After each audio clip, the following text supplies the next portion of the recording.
For many reasons now, going to a psychiatrist, probably the most dangerous thing you can do in the Western world, other than, do something illegal. Maybe you remember I invited you to Denmark some 25 years ago, Peter Breggin. My name is Carl. Hi! Yeah, that was, I think, in 89 when you traveled in Scandinavia. Yes, I went to Norway too, and Sweden. Yeah, you went to Sweden and Norway also, yes. You brought your son with you. But I always admired you to speak up loud about the brain disabling epidemic caused by psychiatric drugs and electroshock. And you have done incredible things all these years. What I want to ask you is, did it work? Do you think, did we influence the public? Did we influence the real world? Did things change to the better or to the worse? And what's your evaluation about the coming years? Will we succeed to end this epidemic within our lifetime or something like that? That's a great way for me to start the second part. When I first started talking about issues like this, I conducted an international campaign to stop psychosurgery. And then I went on to take on shock treatment and the antipsychotic drugs.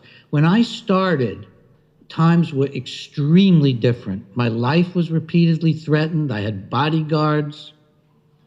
I had the FBI come in to investigate threats. When I would go on television, I would be ambushed. I'd end up with 4 people attacking me.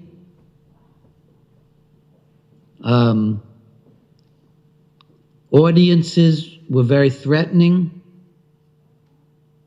Psychiatrists were slandering and libeling me in the press. I sued one of the more big ones, Leo Alexander in Boston, and he settled for a lot of money. Then they stopped slandering me and libeling me. Times have vastly changed since then. There are many, many people, first of all, doing wonderful work. Peter, Gertrude, Robert Whitaker, many, many people, Matthew Downing. I mean, I wouldn't even know where to begin talking about all the people in the audience.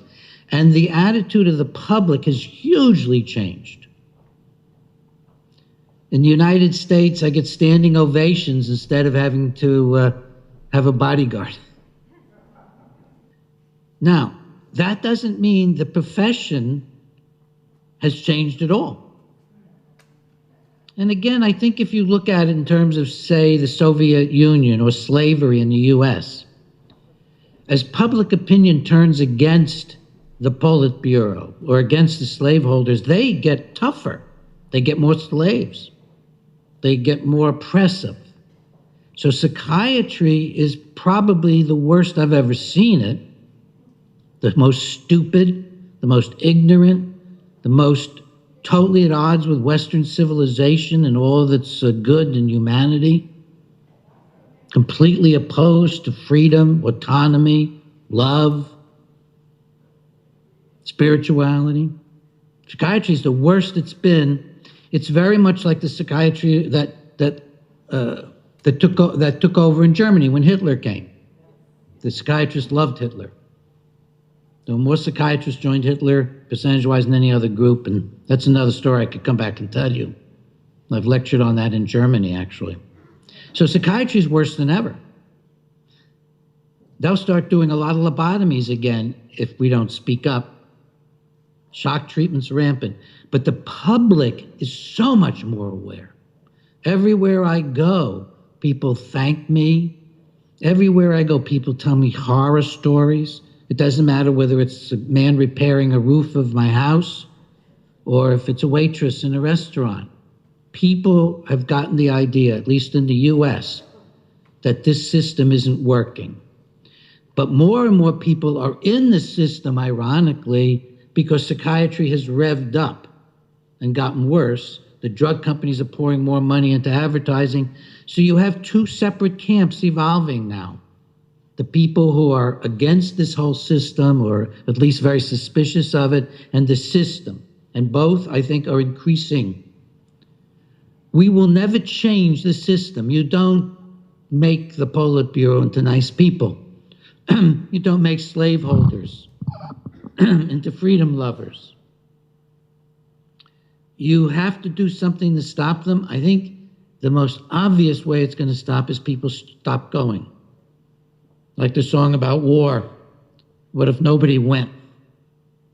But I also think we need to be very active in other ways. I'm very active in the legal system. I do a great deal of legal work that draws attention to what they're doing, that punishes them for what they're doing, but the goal is just to do honorable legal work. So that's my answer to that question. It's a kind of complicated one. I want to get a little more systematic now and cover some things about my theory about psychopharmacology. All of this is in my books. It's in my big book, the medical book, Brain Disabling Treatments in Psychiatry, with thousands of references at the end. And it's also in my latest book, summarized in the first half of Psychiatric Drug Withdrawal. The most important principle to understand about psychiatric drugs is not very complicated, but I see hardly anyone except Joanna Moncrief in Great Britain, the psychiatrist, they are building on this principle. Yet it's the most fundamental principle, and that is that psychiatric drugs only can work by disabling the brain. There are no psychoactive substances that improve your marvelous brain, period. Not nicotine, not even caffeine, certainly not marijuana or street drugs, and even more than any other drugs, the psychiatric drugs, because they're tailored to get across the blood-brain barrier and do as much damage as possible. They're tailored to do that. So what does it mean when a psychiatric drug works? Well, it means it's disabled the person's brain. It might be your own brain. Let's say you have a few drinks to fall asleep at night.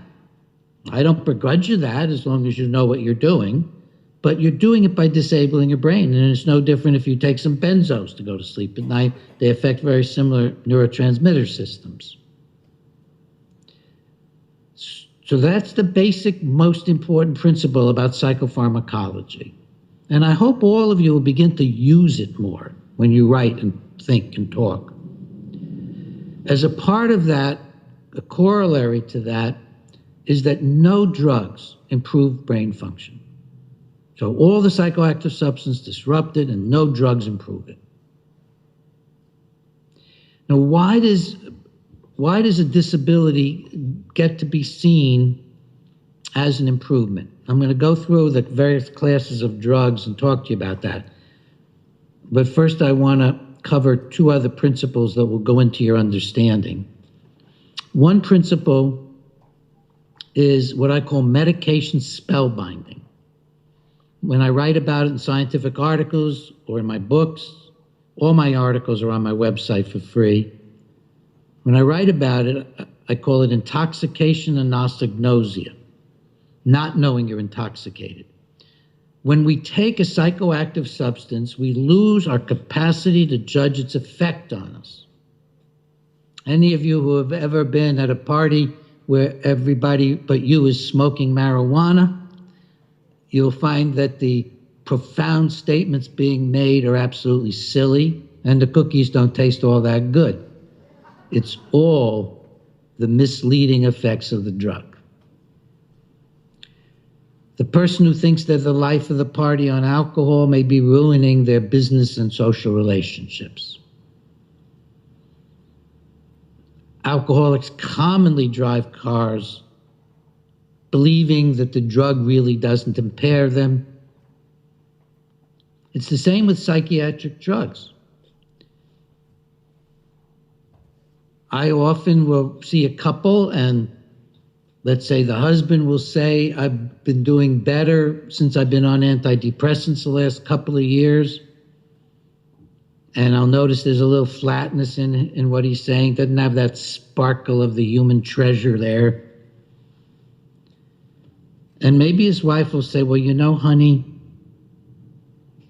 I know that you seem to feel you're better, but we haven't made love in 2 years. And you don't even play with the dog anymore.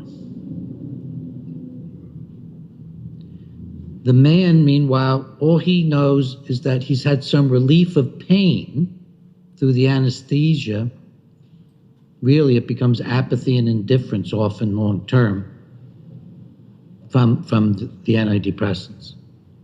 But the person doesn't know it. I had a man come to me on antidepressants who I took a detailed history from. He'd only been on for 2 months. I told him that, well, one of the things we'd work on was his having a life, because he didn't have any life. He didn't go out, he didn't socialize, and so on and so forth. He'd only been on a month or two, and we just took him right off. He came back a week later and described a very active life he had. He hadn't even thought about having his active life on the drug. He couldn't even remember the friends he played cards with.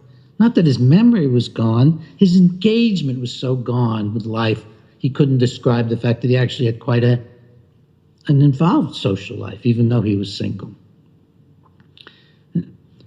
The way the antidepressants, and I'm going to try to go drug class by drug class, the way the antidepressants affect people is kind of complicated, but one of the first things that happens is that people sometimes get a little high.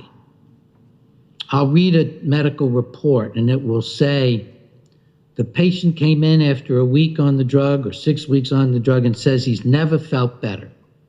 And the doctor puts exclamation points, bang, bang, bang. Well, that's a terrible sign. That's not a wonderful sign. What does it mean if you're on a drug and you've never felt better in your life? It means you're euphoric. It means you have brain injury that's giving you an unrealistic appraisal of the life that you have been leading, which has been making you miserable. It's not a good sign. The shock doctors do the same thing. The patient gets a euphoric and the doctor writes in the chart, mood improved, instead of symptoms of brain damage showing through. Now, with the antidepressants, that sometimes the euphoria will lead to mania, then you got a real problem. And more often it just goes away. And people go from one antidepressant to another, trying, without even knowing it, to try to get that brief euphoria. Then what gradually happens on the antidepressants, and I'm sure I'm addressing some people in this room, and I want to be as thoughtful about this as I can, is that without knowing it, you start to lose the edge. That spiritual connectivity. And you might just think about whether you do your artwork that you loved as much before, or your music, or if your relationship to God or Jesus, whatever your view is, was as spiritual, or whether you really had the same amount of enjoyment from your children now as you did, if you like taking walks with your dog as much as you used to. Because the eventual effect of the antidepressants, in my experience, and I think this is a fact, is it wears down connectivity, that very special highest quality. In the long run, people can't get off the antidepressants. In the US, we have an estimated 20% or more of women on antidepressants. I think it's mostly because they can't get off. And when they try to get off, they have such terrible dysphoria, pain, suffering, physical, neurological problems that they think they're mentally ill, terribly mentally ill. The doctor says, yeah, you need more of the drug. And you go back on the drug and the anesthesia returns. Now, many of you are going to be functioning really, really well on some of those antidepressants. But I believe if you carefully and thoughtfully come off, you'll discover that there's more to you than you realized. Because the generalized disruption of neurotransmitter systems does not leave us at our very, very best, with our best potential for creativity and happiness. Long term, every class of psychiatric drug, we have evidence not just for biochemical imbalances that remain. But by the way, there are no biochemical imbalances in your brain before you start taking the drugs. Then you get multiple ones, not just one, like Eli Lilly might claim for Prozac. You get multiple imbalances. But in all the groups of drugs, long term, there is visible brain damage on MRIs for many people. Let me talk to you about the stimulants. In 1990 something or other, 98 maybe, because of one of my books, the leading office in our health agency in the U.S. told their major conference on ADHD and its treatment that they had to have me there, because they didn't have this huge conference that was going to be the conference to talk about ADHD and its treatment, and they didn't have anybody talking about adverse drug effects. I mean, that's the way the establishment is. So I got to go there, and the guy from NIMH, he didn't want me there. This came right out of the Office of Health and Human Services, the top office that had me come in. His name was Peter Jensen. His name still is Peter Jensen. I said to Peter, I'm not just going to talk about the adverse effects of the drugs. I'm going to talk about the animal model, which tells us how the drugs work. And the greatest expert in the world, supposedly on the subject, Peter Jensen, said there is no such research. Well, there are innumerable articles on animal research. If you take a chimpanzee, and this is how we get the brain, looking at how each of these drugs disables the brain, how it shows clinically. They all ultimately are disrupting neurotransmitters. Probably because of effects quite deep in the place called the basal ganglia, as well as in the frontal lobes. If you give a chimpanzee, which is like a normal child, chimps like to play, run, jump, escape. They don't want to be in cages. They touch each other. They're very loving. They're quite social. They're high up on this evolutionary process of being very social. If you give them a classic stimulant, methylphenidate, amphetamine, methamphetamine, they lose spontaneity across the whole spectrum of their behaviors. It crushes spontaneity. So in a chimp, what you see is there's less escape behavior, there's less exploratory behavior, there's less socializing, smiling, less hugging, less kissing, and less touching, less grooming. And that behavior is replaced with robotic, obsessive-compulsive behavior, such as chewing on bars, playing with pebbles, or pacing. We are making our children into good caged animals when we give them a stimulant drug. We're crushing their spontaneity, and we're, through the basal ganglia, enforcing obsessive-compulsive disorder.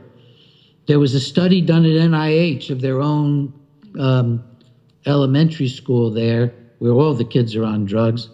It's the only study that actually looked at OCD as an adverse effect. They found that half the children had obvious clinical OCD, obsessive-compulsive disorder, from the drugs.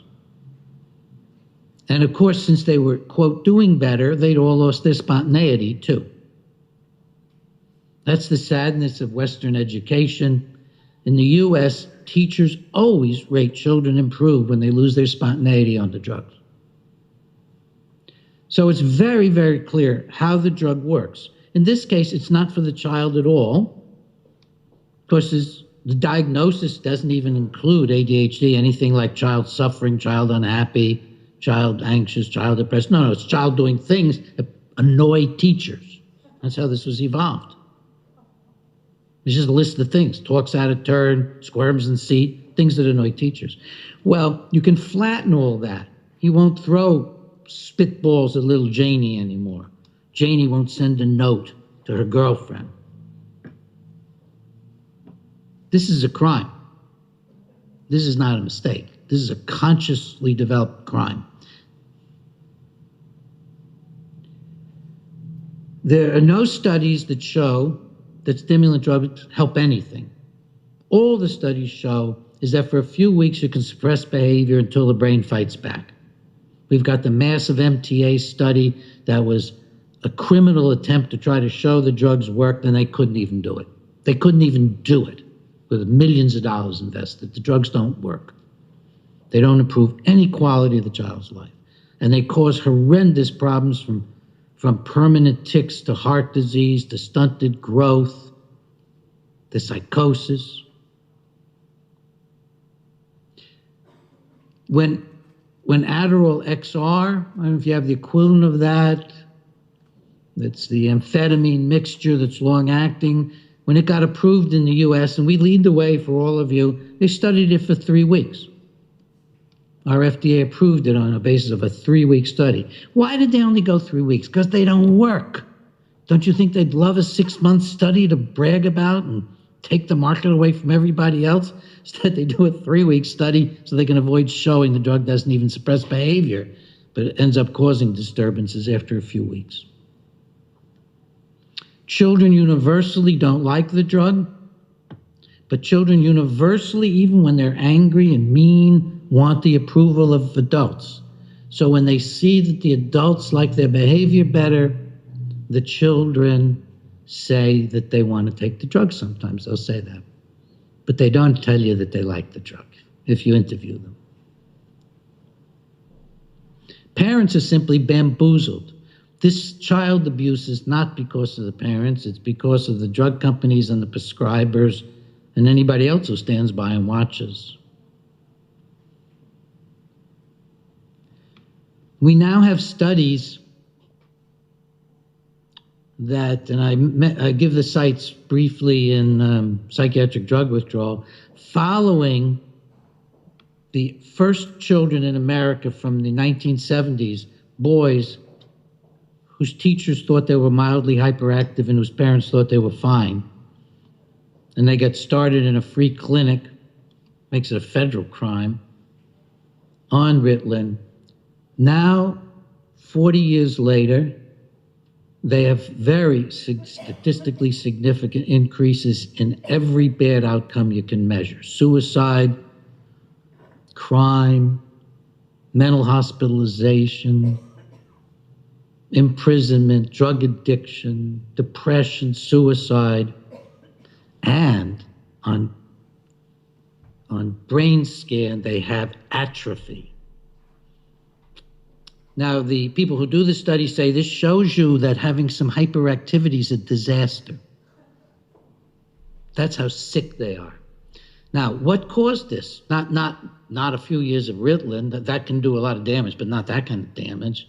What happened to these people is they became lifelong career mental patients, a lot of them, because the drug robbed them of their autonomy and their spontaneity, made them think they were mentally ill, made them think they needed drugs, gave them adverse effects that were then treated with more drugs.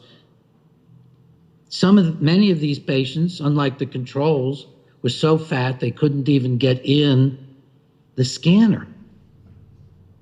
That means they were on the newer antipsychotic drugs. Horrible outcomes for these children. I really hope some of you will get really active on calling for a ban. The antipsychotic drugs are very easy to understand their brain disabling effects. They cause a chemical lobotomy. All of them suppress dopamine. All of them do it fairly intensely, with the possible exception of clozaril, which is so poisonous it's been banned in many European countries before we approved it. They block a dopamine D2, which is the primary nerve trunk from deep in the brain to the basal ganglia to the frontal lobes. When somebody tells you that schizophrenics have too much dopamine because the drugs work and are blocking dopamine, they're very stupid or very psychopathic. It's a horrendous experience. Most people hate it. But remember, many people are self-hating, or they're just overwhelmed with their suffering, and they may say it's better. They don't know that there are better ways than being chemically lobotomized. The data on these drugs causing shrinkage of the brain is overwhelming. The CPN in Great Britain recently tried to get their society, that's the Critical Psychiatry Network, I'm a member of that, tried to get their whatever their society is, to have at least a seminar in their big conference on brain damage from these drugs, and they couldn't, despite the fact they have multiple psychiatrists who wanted it.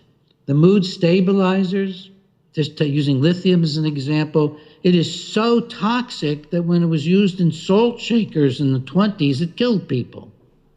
It was discovered when a man named Cade, C-A-D-E, injected guinea pigs with the drug. He was a psychiatrist, but he was studying renal functions. He injected guinea pigs with the drug, and they became flaccid. So he thought, this is fabulous. He literally walked across the street from his lab and started giving it to mental patients in Australia. And it made everybody flaccid. Then the National Institute of Mental Health promoted it as a magic bullet. No, it's one of the most disruptive drugs there are.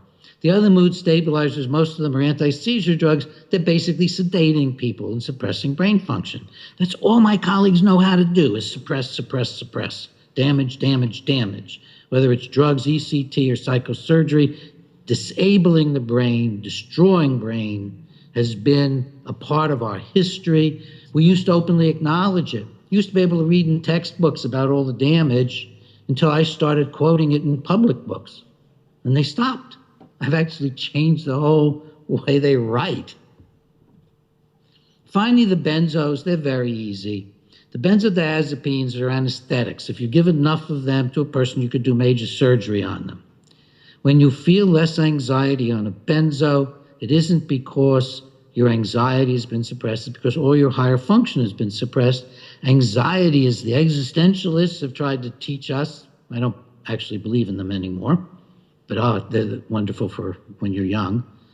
My anxiety is not about my family and my fears of how to live. It's about some abstraction.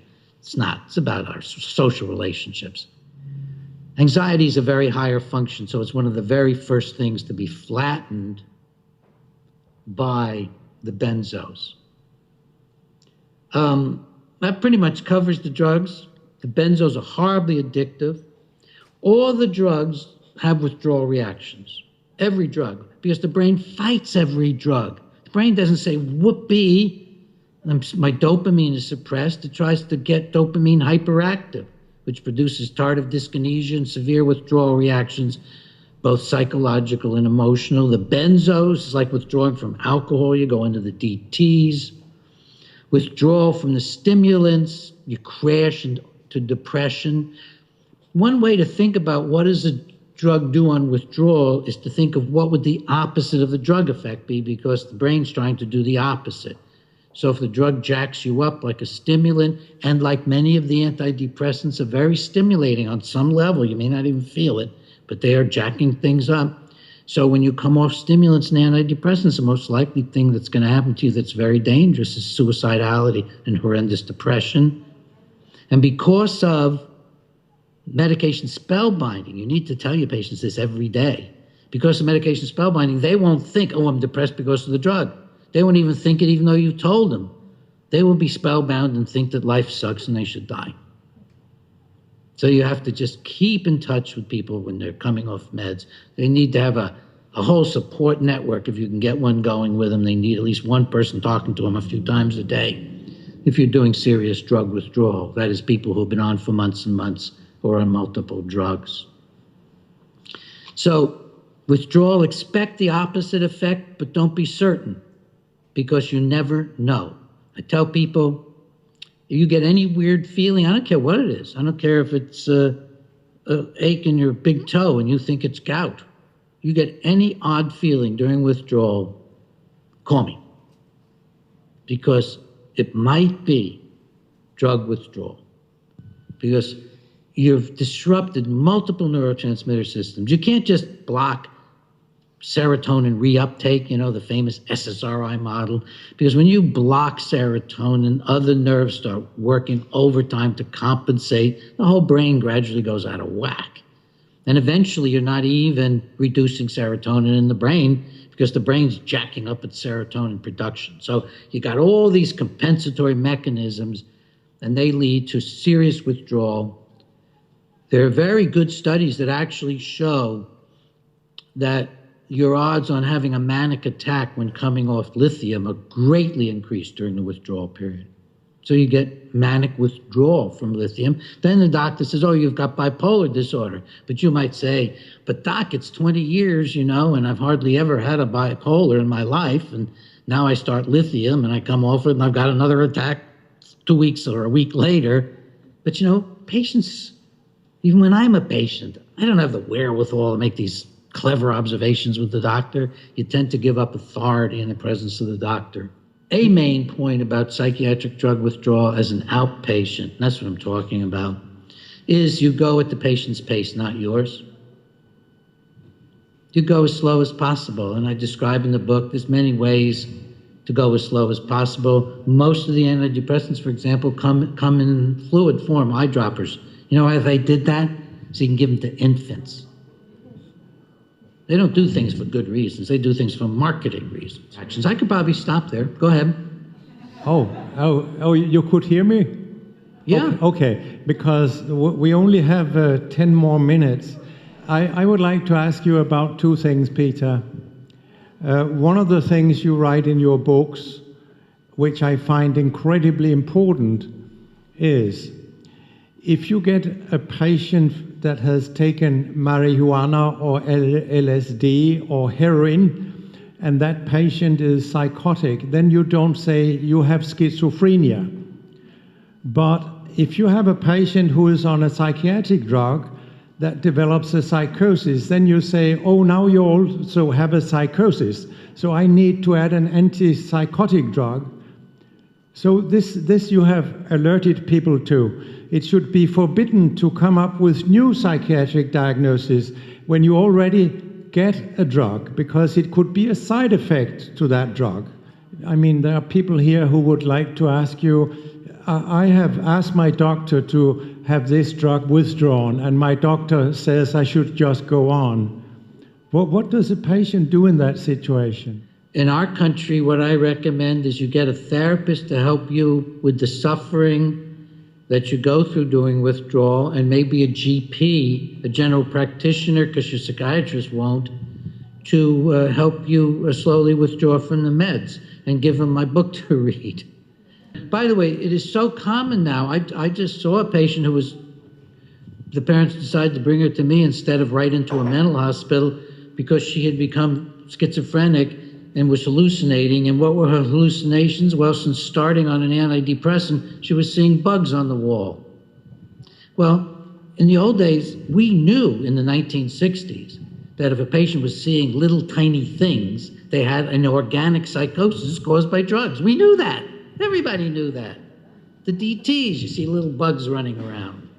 And nobody had suggested to her that this so-called psychosis or schizophrenia, which is not a term I believe, by the way, that this was causing the bugs on the wall.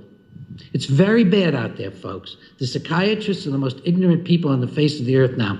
There's 2 reasons, 3, 5, probably 10 reasons why psychiatrists are so ignorant. 1, they do horrible things to people and can't bear to look. 2, the people going into psychiatry now are not like we used to be, you know, neurotics who had some therapy and we liked it, so we became a psychiatrist. They're now withdrawn human beings who find a way in medical school that they can have power in relationships and drug and shock and lock people up. So they're not nice people, they're not empathic people. And another thing is that if you actually begin to look at people as objects, and you start saying things like you can't talk to schizophrenia, you treat people as objects, you become destructive to them. It is very hard to be, quote, objective about a human being. It tends to bring out the destructiveness in us. So for many reasons now, going to a psychiatrist, probably the most dangerous thing you can do in the Western world, other than, you know, do something illegal. And unfortunately, it's also your GP now, so it's really gotten bad. Your general practitioner, everybody's giving the drugs out. Yeah. Questions for Peter Breggin? I'm Julius Nissen. I don't know if you happen to know Leonard Shaw. He wrote a book called Love and Forgiveness. Very good book. It's some of the themes you are into. I just want to tell you, we are, I think, sadly, only 2 Danish psychiatrists here today. We both, on a free basis, help people out of their medications. We both got expelled from the Danish psychiatry. And I would also like to tell you that we have early experience in Denmark, also in the community psychiatry, where we didn't give that many drugs simply because the patient wouldn't take them. The wisdom I am sharing with you today is very old wisdom. I'm just applying it in a new setting. It's all pretty much what every wise person has concluded, that we need to love one another and need to heal one another. I think that's the main thing I would say in response to that. Thank you, sir, for your insights. I'm a neuroscientist, and I would just like to ask you, the services that you provide in the U.S., these valuable services, speaking from the point of view of the way you finance services of this kind in the U.S., is this form of treatment or intervention available to everyone? And would you say in a country like Denmark, where it's the public purse that pays for these services, that there are psychiatrists enough to provide these services, assuming that they are much more time-consuming than the bad services that are provided now? It's a lie that giving drugs is cheap. I mean, it produces vast amounts of hospitalization, disability, violence, suicide. That's number one. Number two, stop thinking psychiatrists. They're not going to be able to deliver decent services ever. They have wedded themselves to the drug companies. You have to start thinking, what alternative services do we have? What can we develop? What are the modes of training people? I'd rather you had a model like the ministers in the U.S. Almost anybody can get licensed as a minister and have a church. I'd rather see that model than let people go to a therapist who claims they trained with so-and-so, or go, it's not going to come through the state and through licensing. That's not what states do.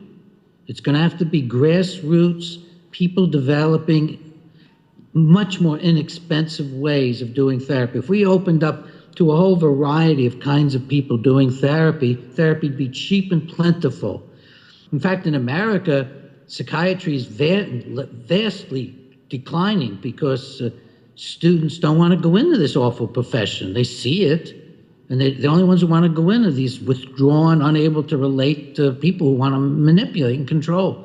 Your ordinary doc, you didn't want to go into anything as crazy as this. So psychiatry is becoming less and less, but then the drugs are being given by more and more different kinds of doctors. Think outside this box. The answer is not inside psychiatry. Psychiatry has always been an oppressive model that's been going on since it began in the state mental hospitals. The whole history of psychiatry is rooted in the state mental hospitals. The main difference now is that what we used to just do to people in state mental hospitals, psychiatry gets to do to everybody. You got more kids on drugs in school than we used to have in our children's units. Oh, there is someone from Danish national television. We just have one national television, so I will give him the last word. As I understand, psychoactive drugs is a relatively new invention. As I understand it, it originates from the United States in the 1950s. Before then, you were either received lobotomy or you were castrated, but you were not perceived sick or otherwise needing treatment. So what interests me is that during the 1950s, something must have changed since we could go from being just being perceived as mad to going to be a patient and become ill. Psychiatrists have been poisoning people for 200 years with drugs. We used to give people arsenic and any poison we could think of, we've given to patients. We've given them things to make them vomit, have diarrhea, have convulsions. So we've been poisoning people from the beginning, And if you go back to England, where they had moral therapies for a while, where Tuke, who was a Quaker, had a facility that was based on love, caring, and spirituality, and they took the most difficult patients and they helped them and they left. He even then was saying, and they were 18th century and 19th century, he was saying we have to keep the docs out because they want to poison the patients. So that's been going on forever. However, the question is very, very good.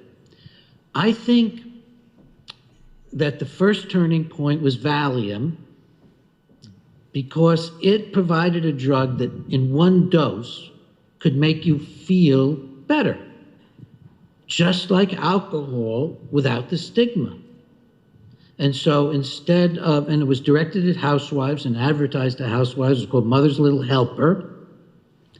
And a lot of women were told this was not addictive like phenobarbital. It's actually more addictive than phenobarbital. And millions of women in particular got hooked on these drugs. That was the beginning. And that didn't turn out so well. The next big breakthrough was when psychiatry began to lose all of its patients to women therapists. For a long time, psychiatry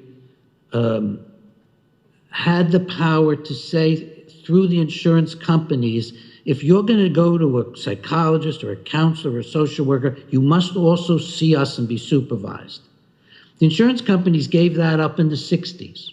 And then you had this burgeoning in the US of family therapists and counselors, marriage and family counselors, women who were much better at helping women, who were most of the patients, than men. It wasn't like going to the office and you saw somebody as remote as your husband and only worse. Now you could go in and talk to a woman who didn't have all the pretenses and the drugs. And so psychiatrist offices started to become empty.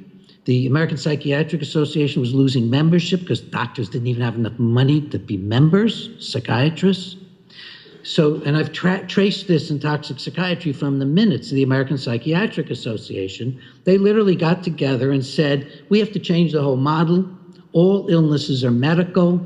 All illnesses might want drugs. And the way we're going to do this is we're going to go into partnerships with the drug companies.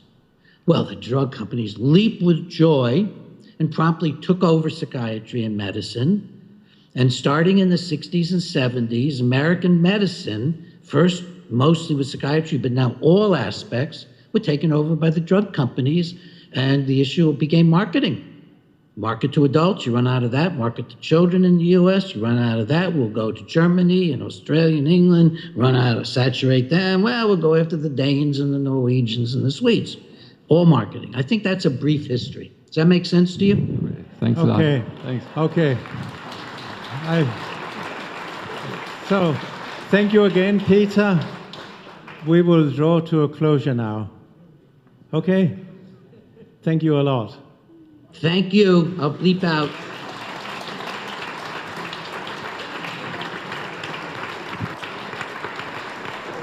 Maybe I'll stay.